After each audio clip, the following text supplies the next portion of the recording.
మీరందరికీ తెలిసిందే, every year 21st October మనం పోలీస్ కమెమరేషన్ డేగా జరుపుకుంటాము.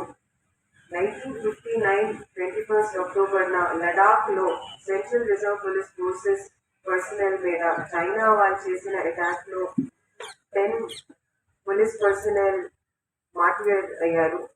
వాళ్ళ బ్రేవరీ కరేజ్ని గుర్తిస్తూ ఈ police commemoration day every year జరుపుకుంటాం స్టార్ట్ చేశారు.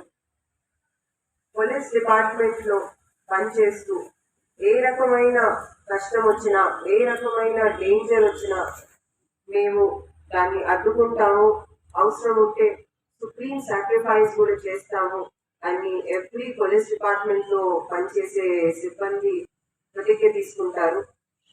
ఈ ప్రతిజ్ఞని ఫుల్ఫిల్ చేస్తూ మన డిస్ట్రిక్ట్ నుంచి 5 పోలీస్ పర్సనల్ మార్టిర్ అయ్యారు. వాళ్ళు యాంటీ నక్సల్ యాక్టివిటీస్ లో పాల్గొంటూ మార్టిర్ అవటం జరిగింది. వాళ్ళు చేసిన సుప్రీం సాక్రిఫైస్ వల్లే ఈరోజు మనం ఇంత సేఫ్ అండ్ సెక్యూర్ గా. మన విజయనగరం వార్తలు మన వేటు న్యూస్ లో డౌన్లోడ్ వేటు న్యూస్ యాప్.